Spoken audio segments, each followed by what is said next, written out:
오늘은 창세기 32장 1절부터 23절 말씀입니다. 오늘 말씀은 이렇게 좀 표현을 해보려고 합니다. 적절할지 모르겠습니다만은 제 생각에는 그렇게 느껴져서 이렇게 말씀을 드립니다. 우리가 어떤 음식을 먹을 때, 특히 과거에 라면을 끓여 먹을 때, 지금은 스텐 냄비에다가 그렇게 끓여 먹었었습니다만은 과거에는 양은 냄비에다가 끓여 먹었었죠. 이 양은 냄비는 금방 어떻습니까? 열 전도율이 빨리 끓게 되어지죠. 식을 때는 어떻습니까? 또 금방 식게 되어지죠. 그런 표현을 좀 하고 싶어서 그렇습니다. 정말 뜨거울 땐 뜨거운데 금방 식어지는 그런 신앙 상태. 물론 그 전서부터 계속해서 말씀드렸던 부분이지만 아브라함도 그랬고 이삭도 그랬고 오늘 우리가 계속해서 살펴보고 있는 야곱 역시 계속 이런 부분을 우리에게 보여주고 있습니다. 정말 믿음 좋은 사람 같은데 어떨 때는 아닌 것 같고 그의 아내들도 주의 이름을 부르고 기도하는 것 같은데 뒤돌아서면 우상을 섬기고 있고 그런 모습을 볼 때 참 희한한 부분이 아닌가 생각되어집니다. 우리의 신앙 상태도 어떻게 보면 금방 은혜 받으면 뜨거워지잖아요. 근데 무슨 일만 생기면 우울하고 짜증난 일이 생기면 금방 다운되어지는 그런 모습들, 그만 그런 영향력이 우리에게 쉽게 스며들게 되어지는 부분이 있습니다. 그러니까 오늘 이런 부분에 있어서 야곱의 그런 신앙 상태를 우리가 살펴보려고 합니다. 근데 제목을 또 이렇게 정의했습니다. 하나님의 군대를 보고도 여전히 두려운 야곱. 오늘 이제 군대를 보게 되어지는데 그 형을 만나게 되어진다라고 할 때 두려워했다라고 하는 내용이 나옵니다. 이런 의미에 있어서 양은 냄비처럼 하나님 어떨 때는 정말 말씀을 가지고 기도하지만 어떨 때는 어려움이 당하면 금방 하나님은 온데간데 사라져버리고 자기 생각밖에 지금 내 처지만 생각하는 환경만 생각하는 그런 모습을 보게 되어집니다. 그런 맥락으로 오늘 말씀을 들으셨으면 좋을 것 같습니다. 야곱은 라반과 헤어진 후에 이삭이 살고 있는 고향으로 향해 갔지요. 고향을 떠날 때 베델에서 하나님의 천사들이 하늘과 땅 사이에 놓인 사닥다리 위에서 오르락내리락 하는 꿈을 꾸게 되었습니다. 그 이제 사닥다리, 그런 우리 예수님을 의미한다고 말씀드린 적이 있네요. 하나님은 하란으로 떠나는 야곱에게 나는 내 조상 아브라함의 하나님이고 또 이삭의 하나님이다라고 자기 자신을 계시해 주셨지 않습니까? 그리고 7가지 놀라운 약속을 해 주셨습니다. 우리가 이제 기억을 더듬기 위해서 7가지 제가 말씀드리겠습니다. 첫 번째로는 내가 누운 땅을 내가 너와 내 씨에게 주리라. 자, 땅을 씨에게 주겠다. 두 번째로는 내 씨가 땅의 티끌같이 되어 내가 사방으로 널리 퍼지리라. 그러니까 백성이 많아지겠다는 얘기죠. 씨를 통해서. 세 번째로는 너와 내 씨 안에서 땅의 모든 가족들이 복을 받으리라. 이제 복 받는 내용. 이것은 물론 이미 아브라함을 통해서 주어진 내용이고요. 네 번째로 내가 너와 함께 있으리라. 다섯 번째 내가 가는 모든 곳에서 너를 지키리라. 여섯 번째 내가 너를 이 땅으로 다시 데려오리라. 일곱 번째 내가 너를 떠나지 아니하리라. 참 어마어마한 약속의 말씀을 받았단 말입니다. 그리고 그곳에서 야곱은 아침 일찍 일어나 베개로 삼았던 돌을 가지고 기둥으로 세우고 거기에 기름을 붓고 베델이라라고 이름을 부르게 되어지죠. 그리고 그곳에서 하나님께 서원 기도를 합니다. 자기가 이제 돌아오면 11절을 드리겠다, 하나님 드리겠다 그렇게 약속을 하죠. 그런데 약속이 이런 야곱이 약속을 하든 안 하든 하나님께서는 자신이 약속하신 그런 말씀들을 반드시 어떻게 하시겠습니까? 지키시는 하나님이죠. 하나님이 약속을 지키시는 하나님이십니다. 하나님은 야곱의 생애 동안에 그래서 약속하신 말씀처럼 항상 함께 하셨고 지키셨고 다시 이 땅으로 데려오셨고 떠나지 않으신 것을 보게 되어집니다. 그런 내용들은 과거, 현재, 미래로 야곱에게 있어서 계속해서 약속을 지키시는 것을 보게 되어지죠. 그래서 하나님은 약속의 하나님이시고 또한 그 약속을 성취하시는 하나님이심을 이 야곱을 통해서 보여주고 있다는 겁니다. 근데 꼭 야곱을 통해서만 아니죠. 그 이후에도 계속해서 하나님은 약속하시고 또 약속하시면서 그것을 지켜주십니다. 그러나 지키지 않는 자들은 누굽니까? 하나님의 백성이라고 하는 이스라엘 백성들. 오늘도 우리 그리스도인들도 주님께서는 우리를 향하여 약속을 지켜주신다는데 그리스도인들은 그 약속을 믿지 못하고 늘 방황하고 실망하는 경우가 많죠. 아무튼 하나님께서는 약속을 성취하시는 분이시다. 성경에 기록된 약속이 저는 세어보지는 못했습니다만은 혹자는 그렇게 얘기합니다. 약 800가지가 넘는데요. 율법도 613가지라고 말들을 하는데 약속도 어마어마하십니다. 사람은 한 가지 약속도 제대로 지키지 못할 때가 굉장히 많은데 하나님은 자신의 말씀, 약속을 한 가지라도 지키지 못하거나 어기는 일이 없다라고 하는 부분입니다. 사람은 주의 말씀을 듣고도 의심하고 불신할 때가 많죠. 그러나 우리 주님은 항상 진실하시다. 로마서에서 그러잖아요. 하나님은 진실하시되 사람들은 다 거짓말쟁이로다라고 말씀을 하고 있습니다. 우리는 거짓말 많이 합니다. 기도도 하나님 이 문제 해결되면 정말 잘 섬길게요. 근데 어느 정도나 그렇게 잘 섬기다가 또 지나가 보면은 그렇지 않는 우리들의 모습이죠. 그래서 하나님은 참 속지 않으세요. 자기 자신만을 의지하시는 거죠. 자, 한 절씩 살펴보겠습니다. 32장 1절부터 23절 1절입니다. 야곱이 자기 길로 가는데 하나님의 천사들이 그를 만나니라. 놀라운 장면을 봅니다. 야곱은 하란으로 떠날 때 주의 천사들을 만났죠. 또 하란에서 돌아온 길에 다시 한번 하나님의 천사들을 만났습니다. 하나님은 야곱이 가는 길에 천사들을 이렇게 보내주셨고 지키시고 보호하고 계셨다는 것을 알 수 있습니다. 우리의 육신의 눈으로는 영적인 존재들을 볼 수가 없습니다. 내가 보고 싶어도 몰라요. 지금도 지나가는 자들 가운데 천사가 있을지도 모르지만 우리 육신의 눈으로는 볼 수가 없습니다. 주님께서 눈을 열어주시면 그때 볼 수가 있어요. 근데 지금은 그렇게 될 수는 없겠습니다만 거의 불가능하죠. 하나님의 특별한 일이 있지 않는 이상은. 근데 과거에 성경에 기록된 내용들을 보면 주께서 열어주실 때 천사들을 보게 되어지는 겁니다. 여러분, 그때 지금 야곱이 자기 길로 간다고 하잖아요. 근데 일행들도 있었습니다. 야곱의 일행이 많이 있었긴 하지만은요, 야곱 외에 아무도 천사들을 보지 못했다는 겁니다. 그러니까 누구만 본 거예요? 야곱만 봤다는 겁니다.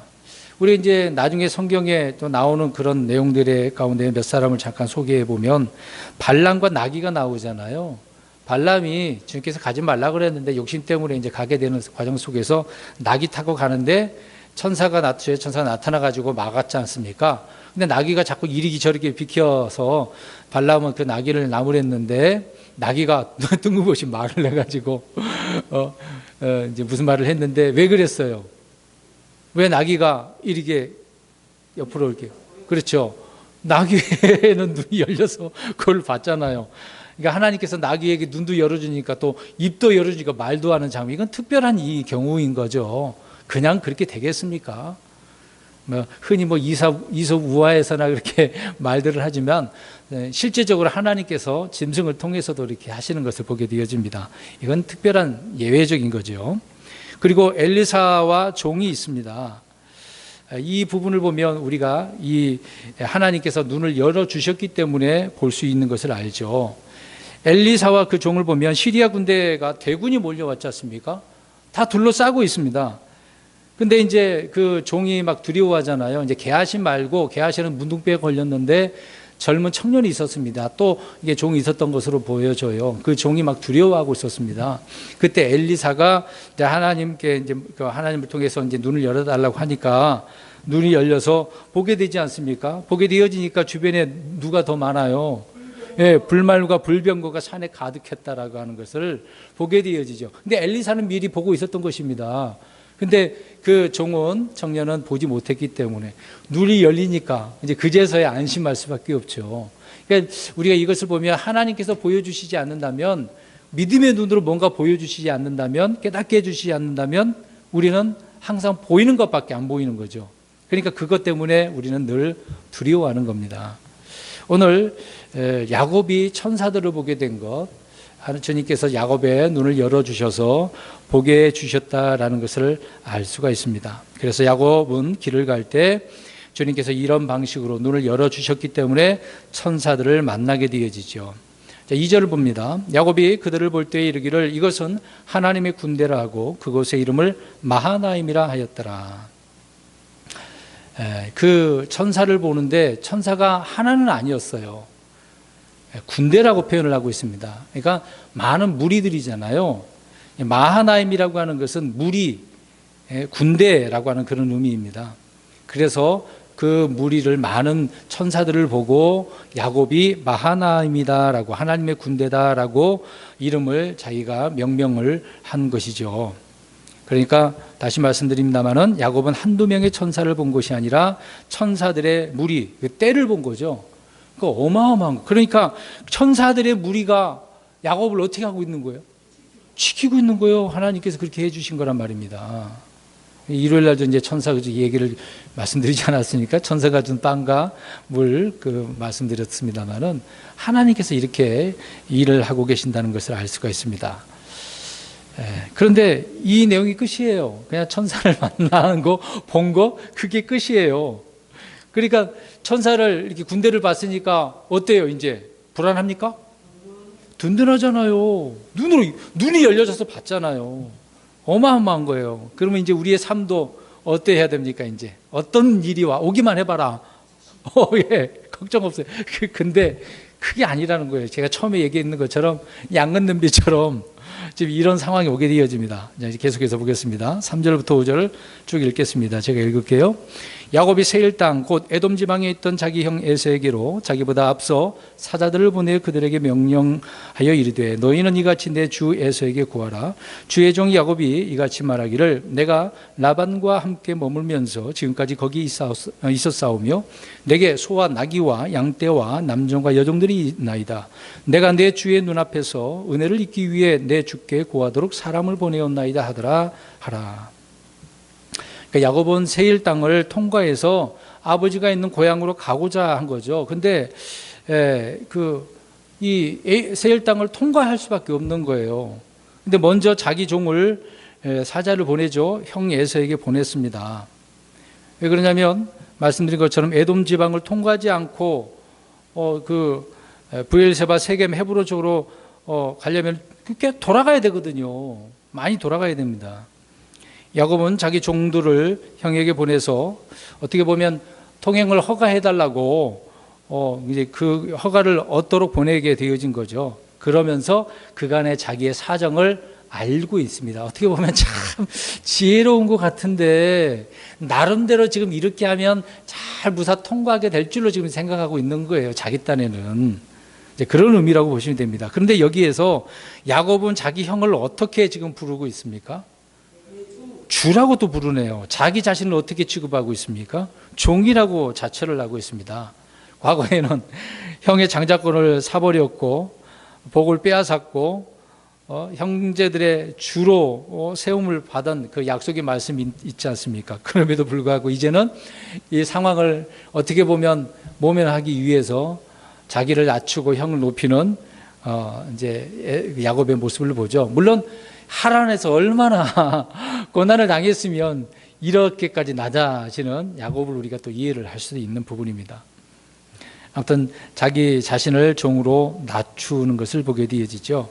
말씀드린 것처럼 에서에게 은혜를 입지 않고는 에돔 땅을 통과할 수 없기 때문에 그렇습니다. 야곱은 자신뿐만 아니라 그래서 소와 나귀와 양떼와 남종과 여종들이 있음을 알리고 무사히 통과하기를 바랬던 것이죠. 근데 이런 내용을 보며 훗날에 이스라엘 백성들이 이집트에서 나왔을 때 가나안 땅으로 들어가기 위해서 모세가 사자들을 보내서 통과해달라고 에돔 사람들한테 요구하지 않습니까? 근데 그 당시 어떻게 했어요? 거절당해서 그래서 쭉 멀리 돌아갔잖아요. 그러니까 이런 내용들 보면 계속해서 연결되어지는 것을 보게 되어집니다. 희한하게도 이런 장면들이 오버랩 된다고 할까요? 계속해서 이렇게 겹쳐지는 것을 보게 되어집니다. 야곱은 그래서 시간을 단축하고 안전을 도모하기 위해서 자기 종도를 에서에게 이렇게 보내므로 사정을 알리고 은혜를 구한 장면을 보게 되어집니다. 6절을 보십시오. 이제 반전의 문제가 생겼습니다. 사자들이 야곱에게 돌아와서 이르되 우리가 주인의 형 에서에게 이르렀는데 그 역시 주인을 만나려고 400명의 남자들과 함께 오고 있나이다 하며 종을 보내러 이거 만나려고 하는데 이미 에서가 어떻게 알았는지 400명의 남자들과 함께 야곱에게 오고 있는 거예요. 야곱을 어떻게 하려고 그랬을까요? 오늘 표제에도 나와 있습니다만은 야곱을 에서는 어떻게 해요? 과거를 잊을 수 있겠습니까? 잊을 수가 없어요. 잊을 수가 없어요. 그러니까 이제 종들이 가져온 소식은 야곱을 놀라게 하고 당황스럽게 하는 내용이었던 거죠. 사냥꾼이었던 에서가 400명의 남자를 데리고 온다, 자기를 치러 온다라고 보아도 별 문제가 없었던 거죠. 그래서 야곱이 그걸 이해를 하고 두려워할 수밖에 없는 것을 보게 되어집니다. 근데 보십시오. 자기를 추격했던 라반의 손에서 이제 피해서 이제 안전하게 나왔는데 이제는 누구가 있어요? 에서가 있어요. 또 하나의 관문이, 큰 장벽이 있는 것을 보게 되어집니다. 야곱은 아직 에서에게 자기 잘못을 시인했습니까? 용서를 구했습니까? 그런 내용은 하나도 없어요. 종들을 보내면서도 이야기하나요? 그런 내용도 하나도 없었어요. 야곱은 에서에게 양심의 꺼리낌이 있을 수밖에 없었던 거죠. 에서를 속이고 훔친 것도 있었는데, 또 반대로 에서는 야곱을 죽이겠다고 결심한 적이 있었는데, 또 이 두 사람은 쌍둥이 형제지 않습니까? 근데 서로 사랑의 관계예요. 원수 관계, 적대감이 있는 관계잖아요. 그러면 이런 상황이면 이미 우리가 앞에서 읽은 것처럼 1절, 2절에 누구를 기억해야 돼요? 군대. 하나님이 함께 하신다는 것을 기억하면 걱정할 거 없는 거 아니겠습니까? 여러분, 안전이라고 하는 것은 주님께로부터 오는 거죠. 안전지대는 주님밖에 없습니다. 우리의 도움, 하늘과 땅을 지으신 하나님으로부터 온다는 것이죠. 그러니까 어떤 위기나 곤란이 닥치게 되어지면 우리는 누구를 불러야 돼요? 주님을 불러야죠. 이런 상황에서 주님, 하나님 나를 도와주십시오. 그래야죠. 그래서 시편 50편 15절에 고난의 날에 나를 부르라, 내가 너를 건지리니 내가 나를 영원하게 하리라. 이런 날이 오면 주님을 불러야죠. 계속해서 보겠습니다. 7절 8절. 이에 야곱이 심히 두렵고 고민이 되어 자기와 함께한 사람들과 양떼와 소떼와 낙타들을 두 떼로 나누고 이르되 에서가 한 무리에게 와서 그것을 치면 남아있는 다른 무리는 피하리라 하더라. 계속해서 이제 자기 꾀를 부리는 것을 봅니다. 지금 주님을 부르고 어떻게 해야 됩니까? 물어보면 얼마나 좋겠어요. 근데 그렇게 안 해요. 그렇게 안 해요. 야곱은 에서가 자기를 만나러 오고 있다는 소식에 심히 두렵고 고민했다고 말씀을 하고 있습니다. 20년 만에 형제를 만나게 되어지는 건데 20년에 만나면 어때야 돼요? 기쁘고 즐거워야 되는 거 아닙니까? 그러니까 두 사람 관계에 이 잘못된 죄 문제가 지금 야곱에게 있는 거죠. 근데 이 죄라고 하는 것은 형제들, 친구들, 부부, 부자지간 이런 관계를 이 죄, 이것은 파괴를 시키는 겁니다. 그런 것처럼 하나님과 사람과의 관계도 깨트리는 것은 무엇입니까? 항상 죄라고 하는 것이죠. 그 관계가 이런 관계가 된 부분인 것입니다. 참 그래서 서로 간에 좋은 관계가 돼야 되는 것이죠. 야곱은 일단 자기와 함께한 사람들과 양떼와 소떼와 낙타들을 둘로 나눈 것을 보게 되어집니다. 그러니까 공격을 당하면 피해를 어떻게 하겠다는 겁니까? 최소화하겠다, 그 얘기죠. 이때 야곱은 주님을 부르기 전에 먼저 자신의 지혜를 사용을 합니다. 대부분 그렇습니다. 기분 좋고 뭔가 은혜를 받을 때는 찬양도 막 힘있게 하잖아요.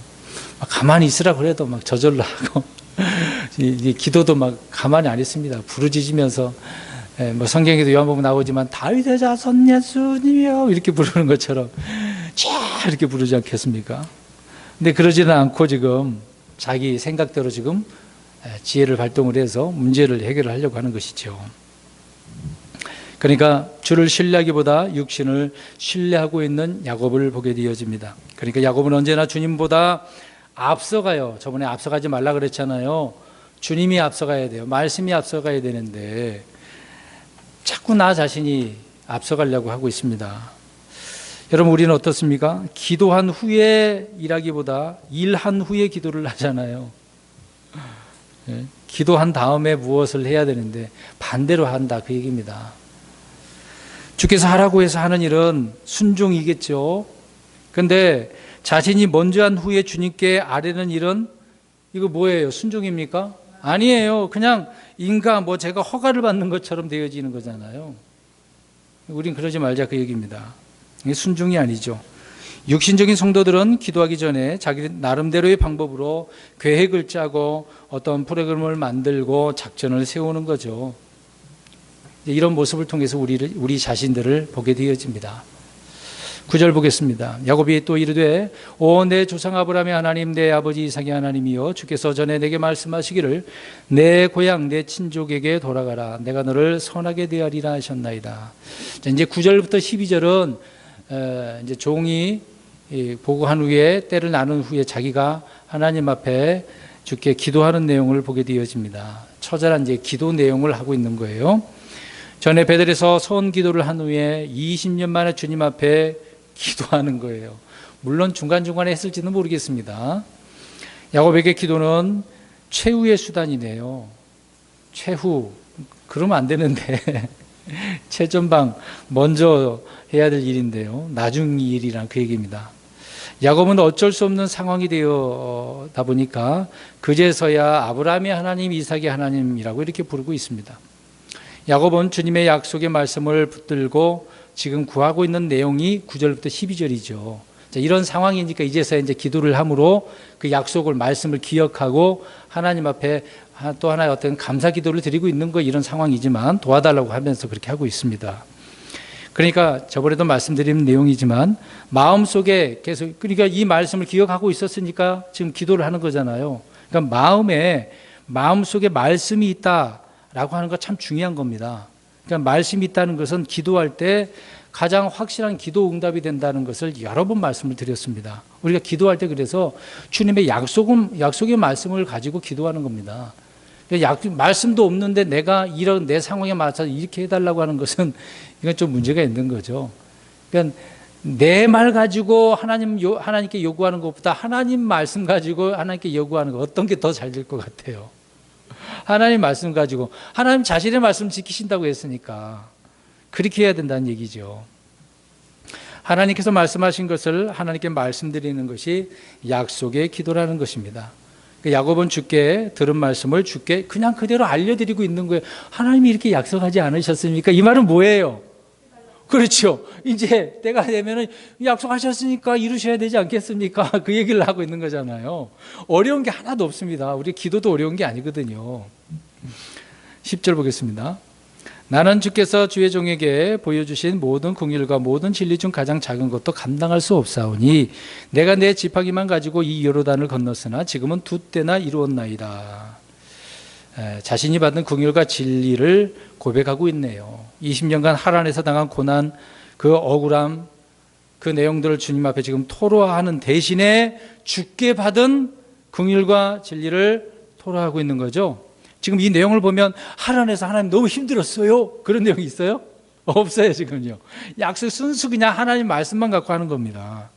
긍휼을 하나님께 이렇게 은혜를 베푸셨다라고 하는 것을 이야기하고 있는 거죠.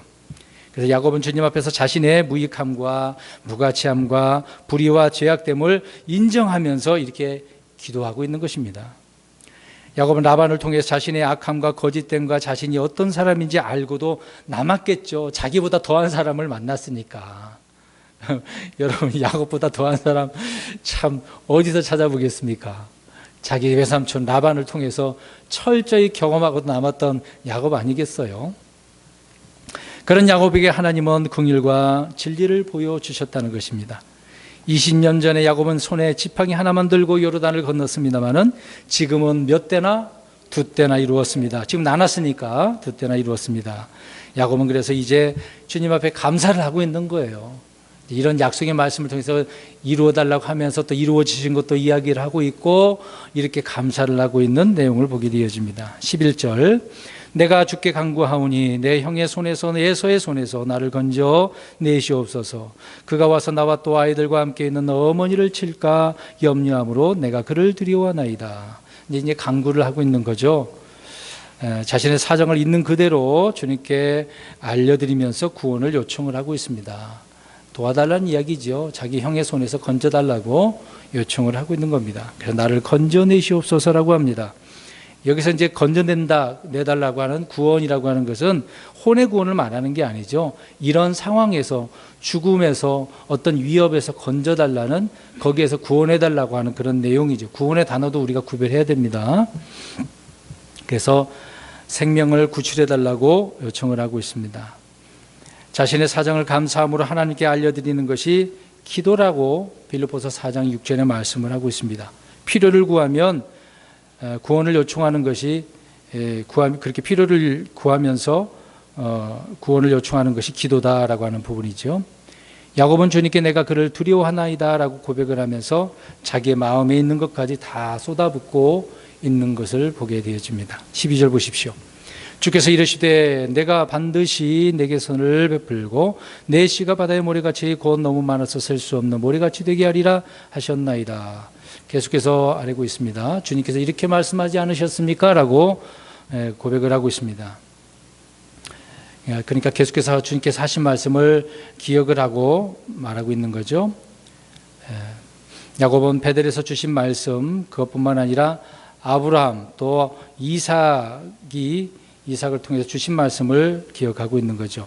그런데 이 내용은 이미 아브라함을 통해서 이삭을 통해서 들었기 때문에 이런 고백을 한다는 것입니다. 참으로 중요한 부분이라는 것을 우리는 간단한 내용이지만 그렇게 이해를 해야 될 필요가 있는 것이죠. 13절에서 15절 보겠습니다. 그가 그날 밤을 거기서 묵고 자기 손에 들어온 것 중에서 자기 형 에서를 위해 예물을 취하였는데 암염소가 200마리요 염소가 20마리요 암양이 200마리요 순양이 20마리요 전내는 낙타 30마리와 그것들의 새끼들이요 암소가 40마리요 황소가 10마리요 암나귀가 20마리요 나귀 새끼가 10마리더라. 총 550마리네요. 새끼들이 몇 마리인지 모르니까 넘어가고 550마리입니다. 야곱은 기도를 한 후에 마음의 평화를 얻지 못했어요. 그러니까 12절까지 그렇게 기도를 했어요. 자, 보세요. 냄비 또 생각하세요. 냄비. 이제 기도를 했습니다. 근데 이제 13절에 15절 보니까 지금 형 때문에 형을 위해서 무엇을 취하려고? 예물. 에서를 위해서 자기에게 있는 것 중에, 손에 있는 것 중에 지금 예물을 이제 선별하려고 하고 있는 것이죠. 그러니까 평화를 얻지 못한 그런 내용을 보면서 이 문제를 지금 보고 있는 거죠. 자, 그러니까 이거예요. 기도는 기도고 현실은 현실이다. 아니, 그렇게 보게 되면 이해를 하면 될 것 같네요. 혹시 우리가 그렇지 않습니까? 기도는 간절한, 정말 힘들 때 하긴 하잖아요. 근데 여전히 현실은 어떻습니까? 똑같아요. 크게 달라지지는 않습니다. 조금씩 하나님은 변화를 일으켜주기도 하고 정말 생각지도 못한 부분 속에서 한 번에 해결되는 부분도 있죠. 근데 그런 일들은 좀 드문 것 같습니다. 천천히 하시는 것 같아요, 하나님은요. 오늘날 우리 크리스찬들이 야곱과 같은 이런 모습을 보고 있는 것이죠. 그러니까 먼저 자신이 계획을 짜고 기도를 하고 있는 것입니다. 그 후에는 다시 자신의 계획대로 실행하려고 하는 이런 모습을 보게 되어집니다. 야곱은 자기 형에게 보낼 예물을 취했습니다. 550마리 가축을 취해서 여러 부리로 지금 나누고 있는 거죠. 근데 여기서 우리가 좀 생각해 볼 부분이 있습니다. 과거에 개신교, 저도 마찬가지지만 개신교에 있을 때, 장로에 있을 때 들었던 내용인데요. 많은 사람들도 이런 구절을 가지고 야곱을 통해서 이런 내용을 갖고 뭔가 축복 기도처럼 생각을 하는 경우가 있습니다. 잘못된 부분을 좀 말씀드리려고 하는데 이 부분을 놓고 이제 이런 식으로 설교를 하는 부분이잖아요. 야곱은 최선을 다해서 지금 계획을 짜고 최선을 다해서 기도하고 할 수 있는 방법을 다 동원해서 했다. 아무것도 하지 않고 기도만 하거나 기도를 하고 나서 아무것도 하지 않은 것은 이건 잘못이다. 이제 그렇게 말하는 경우가 있습니다. 그래서 야곱을 우리가 이것을 배워야 된다라고 하는 그런 부분이 있었는데 우리가 내용을 보니까 어때요? 그렇습니까? 그렇지는 않죠. 금방 말씀드린 내용을 이해 못 하시나요? 지금 이 내용은 야곱의 지금 순서가 바뀌었다라는 것을 지금 제가 말씀드렸잖아요. 기도가 먼저였습니까? 자기 생각이 먼저였습니까? 그렇죠. 근데 지금 이런 내용을 바르게 야곱에 대해서 우리가 이해를 하지 못하면 반대로 이해를 한다, 그 얘기입니다. 이제 그 부분을 잠깐 말씀드리는 겁니다. 그래서 이제 사람 대부분 긍정적인 사고를 그런 방식을 가지려고 좋게 생각하는 의미로 그렇게 한 것 같아요. 우리는 되도록이면 성경이 말한 부분을 바르게 본문 이해를 하는 게 더 좋다라는 것을 저는 잠깐 생각이 돼서 말씀을 드리는 것입니다. 근데 그럼에도 불구하고 이렇게 했지만 하나님은 이 야곱의 계획대로 그대로 진행을 하시나요? 뒤에 내용을 보면 전혀 그렇지 않습니다. 야곱은 자기 나름대로 이렇게 했지만 그게 무용실물이에요. 아무 소용이 없었어요. 16절 보겠습니다.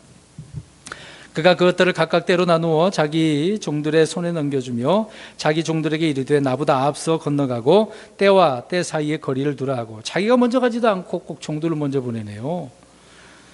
종들을 지휘하면서 각각 때로 나누어서 긴 행렬을 이루죠. 때마다 아주 길게 떨어뜨려서 걷고 있습니다. 또 자신의 선물이 순수한 선물이 아니고, 이거는 무슨 선물, 어떤 예물이에요? 다른 말로 뇌물이죠. 뇌물인 거예요, 이거는요. 근데 이걸 에서가 모르겠습니까? 야곱이 다 알죠. 야곱이 어떤 사람인지 다 알죠. 야곱은 은밀한 선물이 아니라 공개적으로 지금 선물을 하고 있는 거예요. 뇌물을 바치고 있는 겁니다.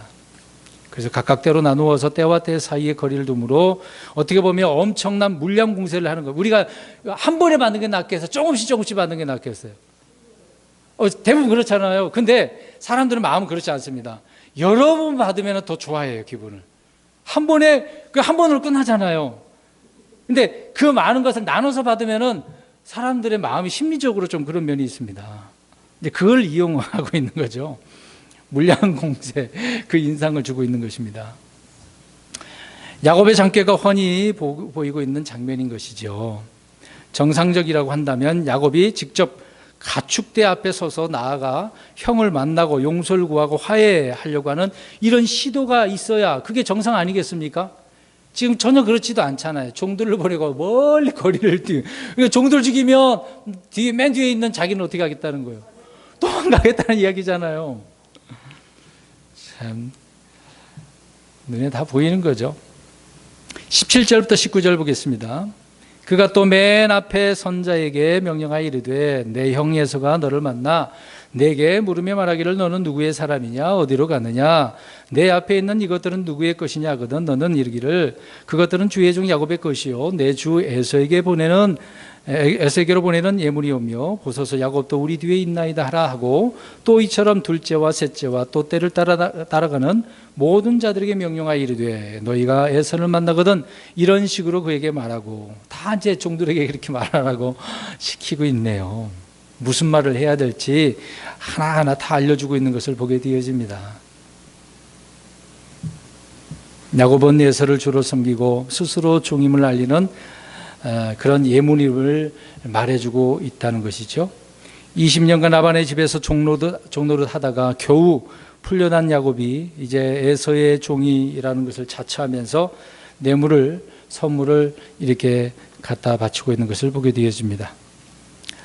야곱은 하나님께 기도하기를 에서의 손으로부터 구출해달라고 했긴 했습니다만은 한편으로는 어떻게 해요? 예물을 준비해서 바치는 종임을 스스로가 자처하고 있는 거죠.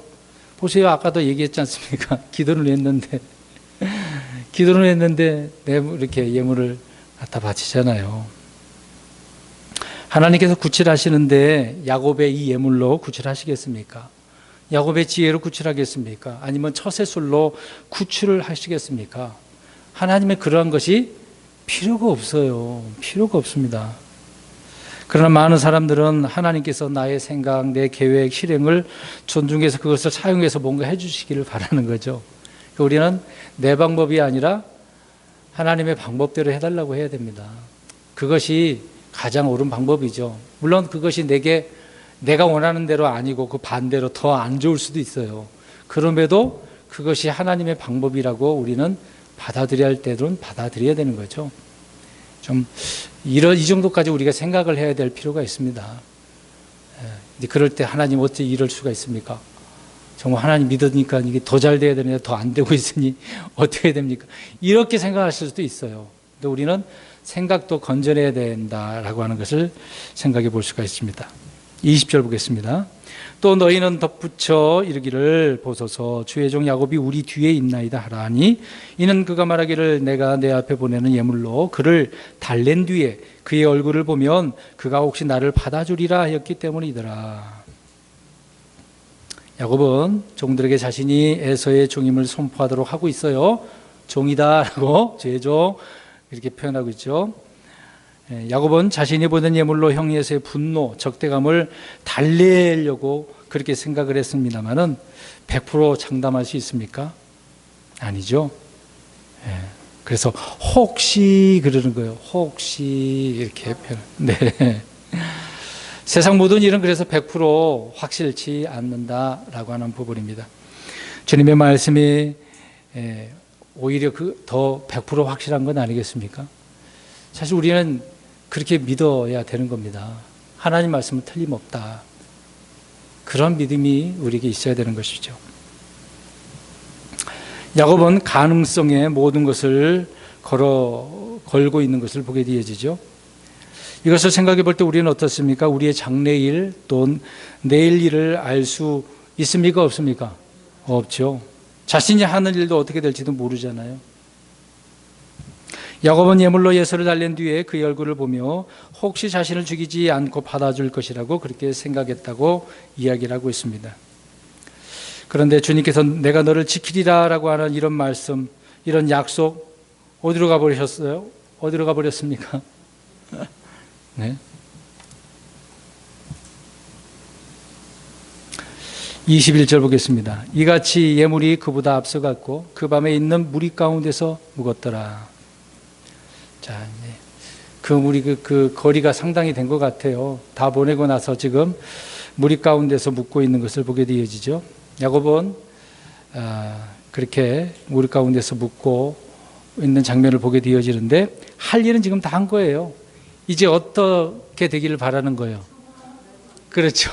자기 생각대로 그 결과가 그대로 오기를 바라고 있는 거예요. 그래서 무리 가운데 지금 기다리고 있는 거죠. 근데 거기에 묵었다고만 나와 있지 편안하게 잤다고 나오겠습니까? 잠을 잘 수 있을까요? 못 자죠. 네, 불안하죠. 잠을 잘 수가 없습니다. 그러니까 말씀을 신뢰하지 않는 한 무슨 일을 해도 평안과 안식이 있을까요? 없다는 겁니다. 그게 중요한 것입니다. 마지막 22, 23절 보겠습니다. 그 밤에 그가 일어나 자기의 두 아내와 두 여종과 11 아들을 데리고 야복 여우를 건넜더라. 그가 그들을 데리고 가서 시내 너머로 보내며 자기의 소유도 보내었더라. 그 밤에 온 가족을 데리고 묵으면서 온 밤을 이제 바로 거기서 지새운 게 아니죠. 가족을 데리고 야복강, 야복 여우를 건너게 됩니다. 그러니까 사람들을 모두 다 보내고 자기 소유도 다 보내고 이제 누구만 남은 거죠? 이제 홀로 남게 되어지는 거죠. 이제 모든 일은 다 자신의 손을 떠난 것처럼 보입니다. 이제 야곱이 할 수 있는 일은 아무것도 없죠. 에서가 선물을 받아두지 않고 공격을 한다라고 한다면 맨 뒤에 있던 그는 홀로 어떻게 해야 될까요? 도망을 쳐야 됩니다. 다른 선택의 여지가 없죠. 우리는 본문에서 야곱을 가장 위험에 빠뜨리는 두 사람을 봅니다. 모두 친척입니다. 형제이죠. 라반과 에서를 봅니다. 이것을 앞에서도 말씀드렸던 부분 내용이지만 저번 주인가요? 적그리스도는 이방인이나 이교도가 아니라 어디에서 나온다는 거죠? 유대인들 가운데, 그 혈통 가운데 나옵니다. 그리고 시리아와 연관돼요. 시리아 사람이어야 됩니다. 그러니까 혼혈화가 되는 거죠. 순수 이스라엘 유대인이 아니라는 겁니다. 적그리스도는. 그러니까 이스라엘을 공격하는 자들은 항상 이런 식으로 오게 되어지는 것이죠. 에서는 한때 야곱을 미워하고 죽이려고 했습니다마는 결국은 어떻습니까? 야곱을 받아주게 되어지죠. 그 내용은 우리가 다다음 주에 살펴보려고 합니다. 다음 주는 다른 내용이고요. 야곱이 씨름하는 장면을 다음 주에 말씀드리려고 합니다. 그런데 훗날 에돔은 이스라엘에게 이제 그 출애굽 말고요. 대환란 때 에돔은 이스라엘에게 무엇을 제공한 줄 아십니까? 피난처를 제공합니다. 페트라라고 하는 그 지역으로 하나님께서는 이스라엘 백성들을 에돔 지역으로 안전하게 그곳에 가서 부양하신다라고 말씀을 나옵니다. 그러니까 희한한 것 같죠. 이집트도 사실상 이제 가면 돼요, 안 돼요? 안 되는 곳인데 하나님은 그렇게 글로 보내셨잖아요. 야곱을 통해서 요셉을 통해서 가지 않았습니까? 근데 거기서 건져내셨어요. 근데 어떻게 보면 원수가 있는 곳이 가장 안전한 곳이에요. 우리 예수님도 이집트를 피했습니까? 안 피했습니까? 가셨잖아요. 원수 지역인데도 불구하고. 다윗도 어떻습니까? 도망가다가 다른 그 옆 나라로 도망갔지 않습니까? 원수가 사는 곳이 어떻게 보면 안전한 장소네. 주님께서 그렇게 지켜주시니까 그러겠죠. 자, 그럼에도 또 앞에서 하나님의 군대를 본 야곱이 기쁨과 확신에 차서 고향으로 가야 되는데 그런 것이 아니라 에서의 군대가 온다는 소식에 두려움과 고민에 빠져버리게 되어지는 것이죠. 양은 냄비처럼 금방 뜨거웠다가 금방 식어지는 이런 믿음의 상태, 그 육신의 생각들을 우리가 살펴보았던 것입니다. 이것이 우리 사람들의 현실이라는 것을 알 수가 있습니다. 근데 이건 어쩔 수 없는 것 같아요. 아무리 믿음 좋은 사람도요, 어려움이 오면 이렇게 넘어질 수밖에 없습니다. 성경에 정말 신실하게 주님을 섬겼다라고 하는 사람들은 진짜 얼마 안 됩니다. 정말 얼마 안 돼요. 우리가 그렇게 제대로 살면 좋겠습니다만은 그렇지는 않네요. 그럼에도 불구하고 우리는 교훈을 삼아서 그래도 최선을 다해야 되지 않겠습니까? 주어진 환경을 잘 이겨내고 묵묵히 주님의 말씀에 순종하며 살아가야 됩니다. 그러니까 하나님의 군대를 보고도 여전히 두려운 그 야곱을 통해서 우리는 주님의 말씀을 신뢰하고 두려움이 없는 믿음의 삶을 살아가는 저와 여러분이 되시기를 주의 이름으로 축원합니다. 아멘. 기도하겠습니다.